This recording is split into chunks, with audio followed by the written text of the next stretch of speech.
back in 2010, my mum was diagnosed with cancer for the second time round. The diagnosis was that she'd only probably got a year or so. And so it was really hard as a family. We spent a lot of time together in 2010. Mum then deteriorated over the subsequent couple of months. And I had lots of lovely times with her when she was in the local hospice. She was in Pilgrim's Hospice down in Kent. And I've got some very vivid memories of going to visit her, taking her out of her room in a wheelchair, taking her down in the lift to the gardens and sitting next to her, me sitting on a bench, her sitting in a wheelchair, looking out over these lovely gardens and just chatting and reminiscing about key moments in our life where she played a significant part, and she'd always been the encourager and the challenger and the peacemaker in the family. And it's really interesting because she knew she was dying then and I knew she was dying. And the time that we had, it was about actually making memories and reminding each other of those moments. My mother was diagnosed with pancreatic cancer, and when she had the diagnosis, we were told by the consultant that that was what she was going to die from. And then from that point, she wouldn't talk about it.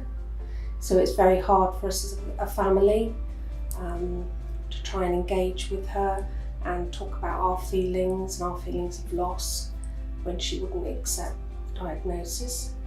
So when she died, we were then thrown about how to do the funeral and what she would have wanted and what she would have liked, and that caused some arguments in the family.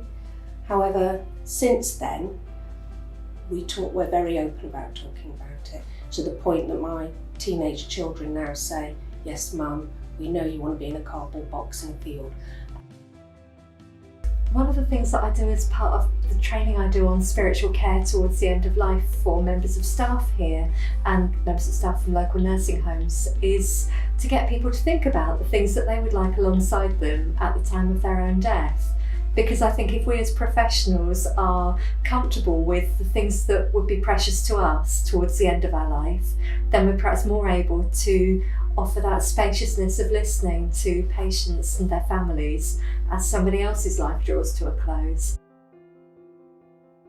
My daughter, a couple of weeks ago, messaged me and said, "You'll be proud I'm sat in the pub and we're talking about death and dying." And it's become not an everyday conversation, but it's part of our life. And I think then when you get to that crisis time in the family and you start grieving, you don't have to have the difficult conversations because you've already had those difficult conversations when life seems eternal and you're going to live forever.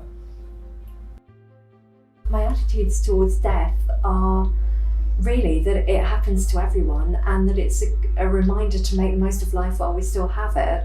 When I was a parish vicar, taking funeral services very often and for people at all sorts of different points in their life, I can remember taking a funeral service for a guy who was in his 20s and I was in my 20s back then. And I just thought, crikey, you never know when this is going to happen. You know, make most of life, make as much contribution as you can in your life and enjoy it as much as you can for as long as you can. So having lost loved ones over the last few years, we talk about death and dying, me and my wife, and we talk about living life to the full. So recognising that some people get a last minute diagnosis, they've only got a couple of months, it's actually, well, make the most of every day. So, you know, we joke that actually, you know, you want to skid into your grave and drop into it having just enjoyed life to the full. But the challenge in reality is you don't know when you're going to die. So my encouragement would be to anybody would be tell people what you care about. Thank you for joining the conversation. Thank you for joining the conversation. Thank you for joining the conversation.